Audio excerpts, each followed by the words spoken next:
Hi everyone, welcome to our channel. నేను మీ anchor Saritha. ఈరోజు మనతో పాటు సీనియర్ జర్నలిస్ట్ దాము బాలాజీ గారు ఉన్నారు. ఆయనతో మాట్లాడదాం. నమస్తే సార్. నమస్తే. కూటమికి ఎలక్షన్ కమిషన్ షాక్ ఇచ్చింది. ఎలాంటి షాక్ ఇచ్చింది, ఏం జరిగింది మీ మాటల్లో? మామూలుగా చంద్రబాబు బీజేపీతో పొత్తు పెట్టుకోవడానికి రెండు కారణాలు ఉన్నాయి. ఒకటేమో election management and poll management అంటారు కదా. సో ముఖ్యంగా ఎలక్షన్ కమిషన్ తన మాట విని తను చెప్పినట్టు ఎలక్షన్ కమిషన్ నడుచుకుంటుంది బీజేపీతో పొత్తుంటే అనేది మొదటి లక్ష్యం.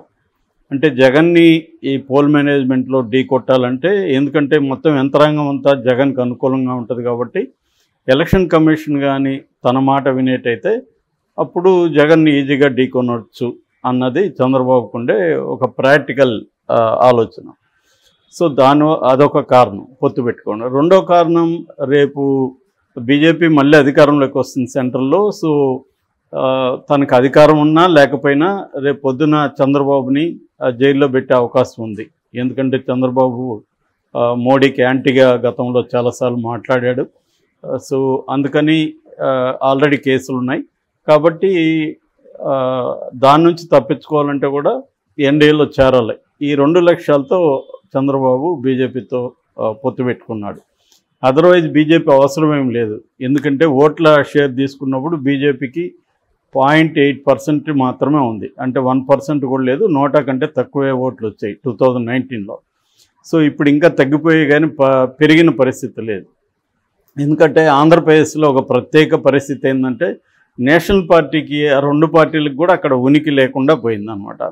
సో ఈ కాంటెక్స్ట్లో బీజేపీతో పొత్తు పెట్టుకోవడానికి నేను చెప్పిన ఈ రెండు కారణాలు ప్రధానం.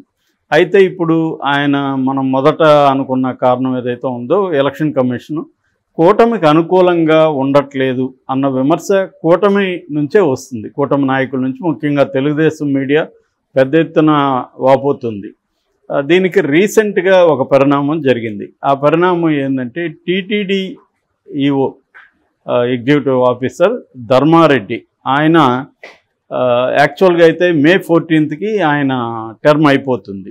కానీ జగన్ రక్షణ శాఖకు రాశాడు ఆయనది ఎక్స్టెండ్ చేయమని ఇంకొక కొన్ని వారాలు, అంటే June 30th వరకు ఎక్స్టెండ్ చేయమని అడిగాడు. ఇమీడియట్గా రక్షణ శాఖ క్లియరెన్స్ ఇచ్చేసింది. సో రక్షణ శాఖ ఎందుకు ఇచ్చిందంటే, ఆయన ఇండియన్ డిఫెన్స్ అండ్ ఎస్టేట్ సర్వీస్లో ఉండేవాడు. సో అక్కడ నుంచి డిప్యూటేషన్ మీద ఇక్కడికి తీసుకొచ్చాడు జగన్. సో ఈయన ధర్మారెడ్డి జగన్కి అనేక రకాలుగా ఉపయోగపడ్డాడు. ముఖ్యంగా ఏంటంటే, సెంట్రల్ మినిస్టర్లు కానీ, తర్వాత జడ్జెస్ కానీ అందరూ తిరుమలకి వస్తూ ఉంటారు కదా.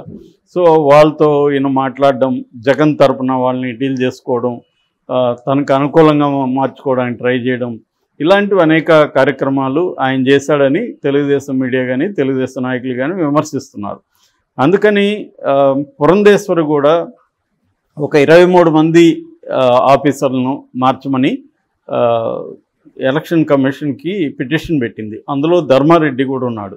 ధర్మారెడ్డిని అనేక సార్లు అనేక పిటిషన్లు, అనేక ఫిర్యాదులు చేశారు. తెలుగుదేశం కూటమి కావచ్చు, ఇటు పురంధేశ్వరి కావచ్చు.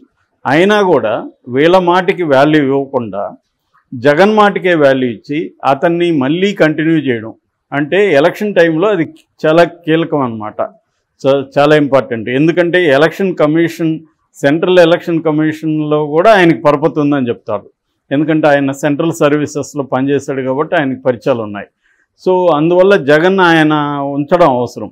దానికి జగన్ చెప్పిన కారణాలు ఏంటంటే, ఈ May, June ఈ నెలలో దర్శనాలకు ఎక్కువ వస్తారు కాబట్టి విపరీతమైన క్రౌడ్ ఉంటుంది, దాన్ని మేనేజ్ చేయడానికి ఈయన అవసరం అని అన్నారు.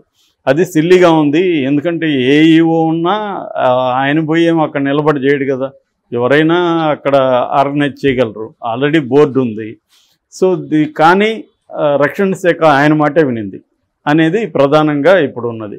అట్లాగే ఇద్దరిని మార్చమని ఎప్పటి నుంచో పెద్ద ఎత్తున వీళ్ళు పిటిషన్లు పెడుతున్నారు, ధర్నాలు చేస్తున్నారు. ఆ ఇద్దరు ఎవరంటే సిఎస్ అండ్ డీజీపీ. డీజీపీ యాక్చువల్గా ఆయన్ని టెంపరీగా పెట్టారు, ఆయన్నే కంటిన్యూ చేస్తున్నారు, రాజేంద్ర ప్రసాద్ రెడ్డిని.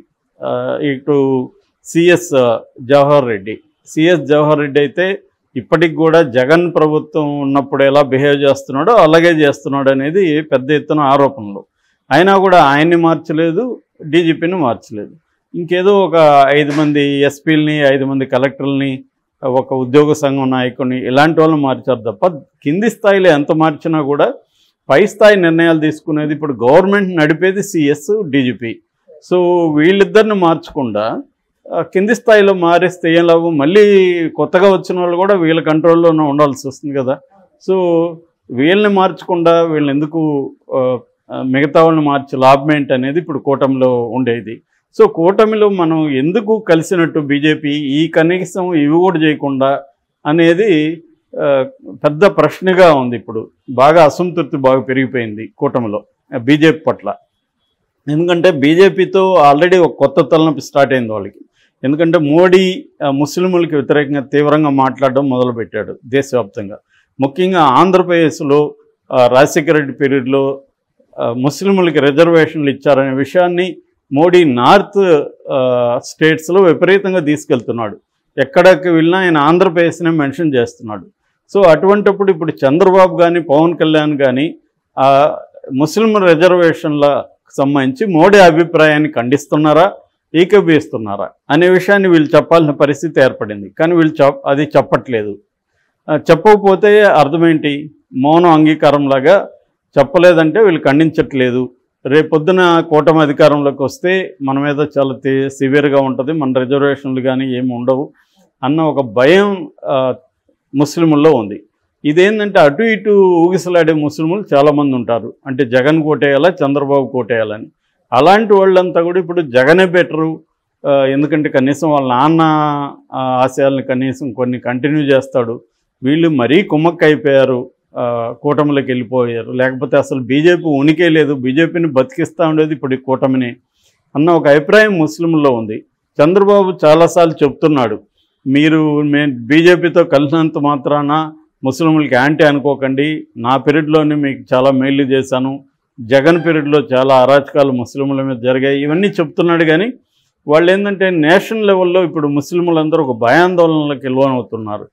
ముస్లిం పాపులేషన్ పెరిగిపోతుంది, కాంగ్రెస్ హిందువుల ఆస్తులంతా ముస్లింకి ఇచ్చేస్తుంది, ముస్లిం రిజర్వేషన్లు, ఇవన్నీ మాట్లాడుతున్నాడు మోడీ.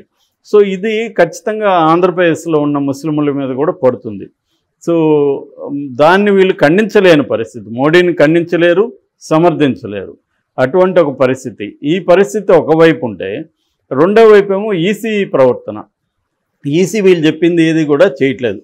ఈవెన్ పెన్షన్లకు సంబంధించి కూడా వీళ్ళు చంద్రబాబు కానీ తెలుగుదేశం కానీ ఇటు పురంధరేశ్వర అంతా చెప్తున్నది ఏమంటే ఇంటికి తీసుకెళ్ళి పెన్షన్లు ఇవ్వమని వీళ్ళు డిమాండ్ చేశారు. ఎందుకంటే లాస్ట్ మంత్ ఇంటికి తీసుకోకుండా వెళ్లకుండా సచివాలయంలో ఇవ్వడం వల్ల దాదాపు 33 మంది ముసలి వాళ్ళు చనిపోయారు.